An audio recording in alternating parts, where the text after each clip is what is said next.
Number की सुजस को, और अपन धीरे धीरे एक एक दिन का ही काम करेंगे, ज्यादा अपन लोड नहीं है इसका। और छोटा छोटा जो केवल सुजस जो अपने निकालता है अपन केवल उसी पे बात करें, उसके अलावा कोई एक्स्ट्रा नहीं। बाकी अगर करंट की कोई इधर उधर की बात करनी है तो वो आप अलग से पूछ सकते हो। तो अभी अपन केवल इसकी मोटी मोटी बात करेंगे।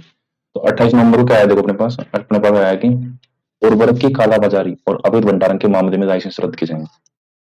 मुख्यमंत्री ने कहा कि प्रदेश के अन्य राज्यों में उर्वरक के परिवहन को रोकने के लिए सीमावर्ती जिलों में सख्त निगरानी की जाए। साथ में प्रदेश के अधिक से अधिक ग्राम सेवा सहकारी के माध्यम से उर्वरक किया जाएगा। इधर ठीक है।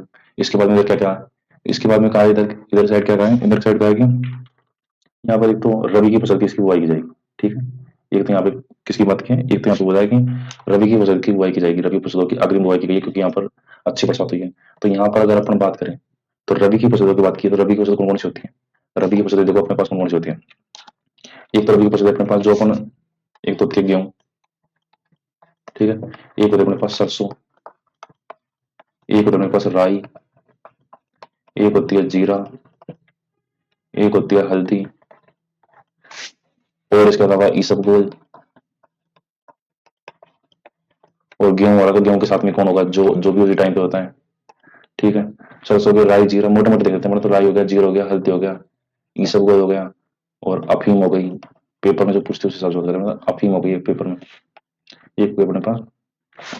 ये अपने पास इंपॉर्टेंट इंपॉर्टेंट अपन बात करती हैं। तो ये अपने पास एक बार को दिमाग रखना भी, रवि रवि की फसलें अपने पास कौन कौन सी होती हैं। ठीक है, इनकी बात कर देंगे अपन, ये हो गई। इसके बाद में अपन बात कर देते हैं और इसमें क्या कहा है, और इसमें कहा है कि किसानों के उर्वरक की मांग के अनुरूप मात्रा में उपलब्ध किए जाएंगे 1 अप्रैल 2025 से लेके, क्या है, 1 अप्रैल 2025 से लेके 11,634 नर्सरी में। जैसा कि आप लोगों को आजकल मीडिया में देख रहे हो कि अपने जो बीजेपी के कद्दावर नेता है कृषि मंत्री केवल जी आजकल जगह जगह छापे मार रहे हैं, और जहां देखो वहीं उनके छापे दिख रहे हैं। तो आजकल सोशल मीडिया में छापा रहता है, कोई तो वहां पर कालाबाजारी कर रहा है, कोई वहां पर अजमेर में छापा आपने देखा होगा, एक फैक्ट्री में डाला था, वहां पर वो मिट्टी के ढेर लगा रखे हैं, मिट्टी को पीस पीस के उसको बना के बेच रहे हैं, किसानों को मूर्ख बना रहे हैं। तो तरह तरह की इसमें कालाबाजारी होती है, दूसरे की जगह पे बेचना वो भी चलता रहता है, और भी अलग अलग तरीके का इसमें घोटाला चलता रहता है। तो उनके लिए भी काम किया है। तो बताया भी कितने नोटिस दे दिए, कितने एफआईआर दर्ज करा दी, कितनों कारण बताओ नोटिस दे दिए। पेपर की दृष्टि से अपने को इंपॉर्टेंट नहीं है, मुख्य सचिव श्री विनिवासन थे वो, ये इंपॉर्टेंट बात है, इसको दिमाग रखनी है अपने पास कि अभी अपने नए मुख्य सचिव कौन बने, श्री विनिवास, किसकी जगह पर, सुधांशु पंत की जगह पर। इनसे पहले कौन थे अपने पास, सुधांशु पंत थे, उनकी जगह पर कौन, सुधांशु पंत की जगह पर कौन बना, सुधांशु पंत की जगह पर अपने पास बने श्री निवासन। ठीक है, ये अपने को ध्यान रखना है।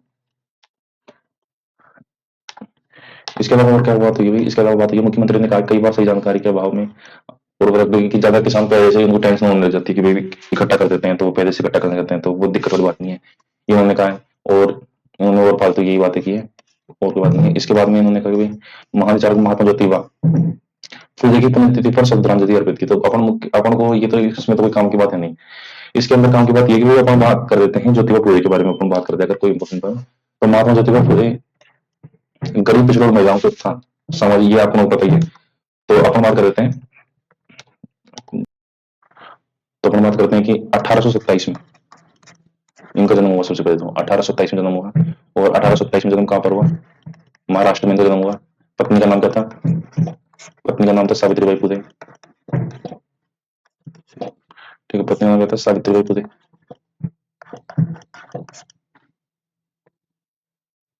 सावित्रीबाई फुले पत्नी का नाम सावित्रीबाई फुले। ठीक है, इसके अलावा और अपन इनकी बात करें तो और क्या इनके बारे में इंपॉर्टेंट बातें क्या है, इन्होंने एक तो इन्होंने सत्यशोधक समाज की स्थापना की। इनकी सत्यशोधक समाज की स्थापना की एक तो इन्होंने, ठीक है, सत्यशोधक समाज की इन्होंने स्थापना की थी। कब की थी वो समाज की स्थापना, इन्होंने सत्यशोधक समाज की स्थापना की इन्होंने 1873 के अंदर। उपाधि किसने दी इनको, महात्मा की उपाधि किसने दी, महात्मा की उपाधि, महात्मा की उपाधि किसने दी इनको, विठ्ठलराव कृष्णाजी शिंदे। और कब दी इन्होंने दी थी 1888 के अंदर। किसने दी, विठ्ठलराव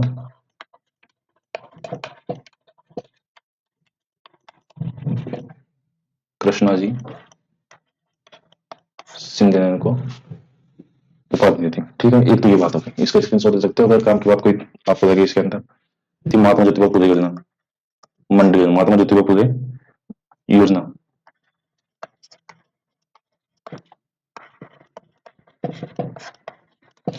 ये योजना कब शुरू हुई अपने पास? महात्मा ज्योतिबा फुले योजना। महात्मा ज्योतिबा फुले योजना शुरू की गई अपने पास 2015 के अंदर, ठीक है। शुरू कब की? ये शुरू की 2015 के अंदर। इसके अंदर क्या किया जाता है? एक तो 45 दिन का मातृत्व अवकाश। 45 दिन का तो क्या, अगर कोई महिला श्रमिक है, अगर वो माँ बनती है तो उसको 45 दिन का तो मातृत्व अवकाश दिया जाता है। अगर कोई पिता है, जैसे अगर किसी की मां नहीं है तो पिता को 45 दिन का पितृत्व अवकाश, 45 दिन का दिया जाएगा पितृत्व अवकाश, ठीक है। महात्मा ज्योतिबा फुले मंडी योजना के अंदर। इसके अलावा मंडी श्रमिक है, मंडी श्रमिक की अगर कोई महिला है तो उस महिला की अगर खुद की शादी होती है तो खुद की शादी पर और 2 बेटी, खुद की प्लस 2 पुत्री विवाह पर कितने पैसे दिए जाएंगे? 75,000 रुपए। पहले कितने थे? 50,000 थे, लेकिन अभी बजट 2025-26 में कितने कर दिए? 75,000 रुपए को दिए जाएंगे, ठीक है। इसके अलावा अगर उनके जो बेटे हैं, बेटे बेटी पुत्र पुत्री संतान है, 60% से 60% प्लस अंक लाते हैं तो क्या दी जाएगी उनको? छात्रवृत्ति दी जाएगी। 60% प्लस अंक लाने पर छात्रवृत्ति दी जाएगी और 20,000 तक की चिकित्सा सुविधा दी जाएगी। 20,000 तक की उनको चिकित्सा सुविधा दी जाएगी। तो ये अपन ज्योतिबा के बारे में इंपॉर्टेंट बातें कर दें, ठीक है। ये अपने पास इंपोर्टेंट बात हो चुकी है। अब अपन आगे पेज, अगले पेज की तरफ चलते हैं। अगले पेज में क्या कहा? जयपुर रिंग रोड के उत्तरी हिस्से में निर्माण की तीव्र कार्यवाही करने जा रही थी। तो यहाँ पर क्या क्या बात है देखो। इसके अंदर सबसे पहले तो मुख्यमंत्री सड़क तंत्र को बनाने के लिए इस दौरान भारतीय राष्ट्रीय राजमार्ग प्राधिकरण, तो इसका नाम क्या है देखो भाई, भारतीय राष्ट्रीय राजमार्ग प्राधिकरण, जिसको अपन क्या बोलते हैं? NHAI, national highway authority of India. इसको बोलते हैं। पूछ सकता है, पूछ सकता है, भारतीय राष्ट्रीय राजमार्ग अधिकरण। छोटे मोटे एग्जाम में पूछ सकता है, बड़े में तो क्या पूछेगा फिर इसको, लेकिन दिमाग में अपने पास होने चाहिए एक बार कभी, ठीक है। उसके बाद हम बात करते हैं कि NHAI की अध्यक्षता की इन्होंने। इसके अंदर कोई खास बात है नहीं। जमीन अधिकरण के संबंध में NHAI ने निर्देश दिया। रिंग रोड की अगर अपन बात करेंगे तो रिंग रोड खास अपने पास इधर से रिंग रोड इधर से बना पड़ा है। अजमेर रोड से देखिए, और टोंक रोड अपने पास यहाँ तक कनेक्टेड है। टोंक रोड से आगर रोड वाला ये कनेक्टेड है। बाकी जो रिंग रोड क्या होता है, किसी भी कोई भी सिटी बनी हो, कोई भी, जैसे कोई ये सिटी है, ठीक है, जैसे अगर ये जयपुर मान लें तो जयपुर के चारों तरफ एक रिंग रोड बन रहा है। इस रिंग रोड को इधर की साइड से कोई कनेक्ट हो, जैसे कि अपने पास इधर से देवी रोड कनेक्ट है, इधर से अपने पास अजमेर रोड कनेक्ट है, यहाँ से अपने पास टोंक रोड कनेक्ट है और यहाँ से अपने पास आगर रोड कनेक्ट है, ठीक है। ये कनेक्ट हो गए। तो इसको क्या करेंगे, जैसे कि अगर किसी को इधर इस रोड से आना, जैसे अपने पास 200 फीट बाईपास साइड से आना अपने को, सीकर साइड से, और ये अपने पास दिल्ली रोड हो गया। तो सीकर रोड से आने वाला अगर किसी को आगरा रोड जाना है तो कितना उसको घुस के और कितना ट्रैफिक पार करना पड़ेगा। इसकी वजह से इसको एक सिटी के बाहर से सिटी के बाहर की तरफ से एक रोड बना दे और डायरेक्ट ही सीधा आगरा रोड पे पहुंचे। तो इस तरीके से बाहर आउटर की तरफ बनाते हैं, तो उसको अपन बोलते हैं रिंग रोड, ठीक है। इस तरीके से काम करता है। तो ये रिंग रोड की बात होगी अपने पास। इसके अंदर और हम 200 फीट की तरफ काम चल रहा है, उसका जायजा लिया, वो बातें हो गई। साथ ही 200 फीट चौड़ाई पर NHAI के द्वारा क्या काम किया गया उसकी हो गई। इसके अलावा भरतपुर आगरा सड़क निर्माण के विकास के संबंध में ये बात हो गई।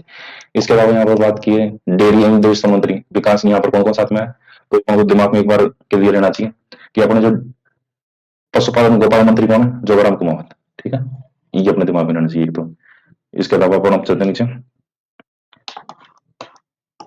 और क्या अपने पास, हाँ, इसके अंदर अपने पास अभी सरकार नया कार्यक्रम करेगी। अपने 2 साल सरकार कार्यकाल 2 साल पूरा हुआ, उसके उपलक्ष्य में सरकार अपने कार्यक्रम करेगी 2 साल पूरा होने के। तो उसके अंदर क्या क्या काम किया, किसने मीटिंग ली? सबसे पहले तो इंपॉर्टेंट बात ये, मीटिंग किसने? श्री वी निवास ने। इसके अंदर इंपॉर्टेंट बात ये कि नए मुख्य सचिव कौन है? वी श्रीनिवास। और किसकी जगह पर आए हैं? सुधांशु पंत की जगह पर। सुधांशु पंत की जगह पर इन्होंने अपनी नई सीट दी है, ठीक है। यहाँ पर बात हो गई। इसके अलावा 10 दिसंबर को प्रवासी राजस्थान, पिछली बार जब अपने पास अपन पता है कि जब राजस्थान समिट हुआ था तब इस बात की घोषणा कर दी थी कि 10 दिसंबर को प्रवासी राजस्थान दिवस अपन अच्छा मनाएंगे। तो इसी उपलक्ष्य में आपके बाद हुए काम 15 श्रृंखला में 10 दिसंबर को आयोजित किए जाने प्रवासी राजस्थान दिवस के सफल आयोजन के लिए दिशा निर्देश दिए। तो 10 दिसंबर को जो है दिमाग में बिल्कुल रहना चाहिए कि प्रवासी राजस्थान दिवस कब मनाया जाता है। बिल्कुल पूछ सकता है कि प्रवासी राजस्थान दिवस कब मनाया जाता है? 10 दिसंबर को। प्रवासी राजस्थान दिवस कब मनाया जाता है? 10 दिसंबर को। ये अपने दिमाग में बिल्कुल रहना चाहिए, ठीक है। इसके अलावा देखते हैं मुख्यमंत्री प्राथमिकताओं में से एक है 10 दिसंबर को प्रवासी राजस्थान दिवस की चर्चा की जाएगी। यहाँ पर कोई इंपोर्टेंट बात नहीं है। अब इसके अलावा अपन बात कर लेते हैं और क्या काम किए जाएंगे। यहाँ पर एक तो ग्लोबल कैपेबिलिटी सेंटर। अब अपन को इन शब्दों का मतलब एक बार पता होना चाहिए कि ग्लोबल कैपेबिलिटी सेंटर क्या है। कैपेबिलिटी मतलब किसी के अंदर कैपेबिलिटी होनी चाहिए, किसके लिए? ग्लोबल कंपनियों के लिए। तो एमएनसी होती है, एमएनसी अपन क्या बोलते हैं? एमएनसी के लिए। एमएनसी मतलब मल्टीनेशनल कंपनी। तो मल्टीनेशनल कंपनी राजस्थान में आएगी जब वहां पर इंफ्रास्ट्रक्चर तैयार होगा। तो अपन को इस तरीके का इंफ्रास्ट्रक्चर बनाना है कि ग्लोबल कैपेबिलिटी सेंटर हो, कि अपने अंदर वो कैपेबिलिटी हो ग्लोबल रूप से चीजों को अपन हैंडल करें। तो उस वजह से एक पॉलिसी लाई गई है तो उसके बारे में बात की गई, तो ग्लोबल कैपेबिलिटी सेंटर बनने की पॉलिसी, तो वो पॉलिसी होगी। दूसरी व्यापार प्रोत्साहन की पॉलिसी, सीधी सीधी बात है, सेमीकंडक्टर की पॉलिसी बात कर देंगे। उसके अलावा ग्रीन ग्रोथ क्रेडिट पॉलिसी, दूसरा शब्द अपने पास क्या है, ग्रीन ग्रोथ क्रेडिट। तो अपन को ग्रोथ तो करनी है, लेकिन अपन ग्रोथ इस तरीके से करेगी जो सस्टेनेबल होना चाहिए। मतलब ऐसा नहीं कि अपन इधर से तो बिजनेस हो, इधर से अपन उद्योग शुरू किया, उधर से पूरा पर्यावरण खत्म हो गया, तो अपन वैसे ही रेगिस्तान बहुत है, पानी की वैसे कमी है, तो अपन को इस तरीके से डेवलपमेंट करना है कि पर्यावरण के अनुकूल होना चाहिए, टिकाऊ भी होना चाहिए, सस्टेनेबल हो, पर्यावरण के अनुकूल हो। तो इस तरीके का अपन को ग्रीन ग्रोथ क्रेडिट पॉलिसी, इस प्रकार की पॉलिसी बनानी है कि अपन को ग्रीन ग्रोथ की ध्यान रखते हुए, ठीक है। इसके अलावा अपन बात करते हैं और क्लस्टर सही अपन कौन कौन से औद्योगिक क्लस्टर के अंदर भी वही बात हो जाएगी, ठीक है। 2 वर्ष का उपलक्ष्य में 11 दिसंबर को, ये अपना इंपॉर्टेंट बात है क्या, कि 2 वर्ष पूर्ण होने के उपलक्ष्य में 11 दिसंबर को जो रथों की रवानगी का नाम क्या, बदलता राजस्थान, ये बिल्कुल इंपॉर्टेंट है। तो बदलता राजस्थान बढ़ता राजस्थान, रथों का नाम क्या, बदलता राजस्थान रथों का राजस्थान। कहां से शुरू होंगे रथ रवाना, कहां से किए जाएंगे, ये रथ रवाना किए जाएंगे जयपुर से। कौन करेगा, भजन लाल जी, मुख्यमंत्री भजन लाल जी। कहां से, जयपुर से। ये बिल्कुल अपने दिमाग में रहनी चाहिए, ठीक है। इसके अलावा यहाँ पे कोई इंपॉर्टेंट बात और कोई बात है नहीं यहाँ पे, मुख्य सचिव की बात करते हैं इधर की साइड, और कोई बात होता हूँ इसके अलावा यहाँ पर, हाँ यहाँ पर ये इंपॉर्टेंट बात है, आउटसोर्स मोड पर क्या किए जाएंगे, 22 मदर और 800 स्पोक्स का शुभारंभ किया जाएगा। अब मदर वेव क्या होता है, मदर वेव तो ऐसे कि सारी वेवों की मदर, मतलब एक तरीके से एडवांस लेवल की, यहाँ पर सब तरीके की जांच हो जाए, एडवांस लेवल की अपन को, एडवांस लेवल की वेव है। तो 22 तो ऐसी एडवांस लेवल की वेव शुरू की जाएगी, और 800 स्पोक्स, स्पोक्स का मतलब है कि छोटी मोटी वेव, जैसे कोई अपने सीएचसी पीएचसी अपने जो स्वास्थ्य केंद्र होते हैं छोटे मोटे, वहां पर कोई छोटी मोटी जांच हो जाए, तो उनके लिए वो शब्द का यूज किया स्पोक्स का, और बड़े के लिए यूज किया अपने एडवांस का। बस ये बात होती है, तो इसके अलावा कोई और काम की बात इसके अंदर है नहीं, सिंगल यूज प्लास्टिक वही फालतू बातें हैं। तो ठीक है, तो ये 28 तारीख का खत्म होता है, अब अपन शुरू करेंगे 29 नवंबर का। धन्यवाद।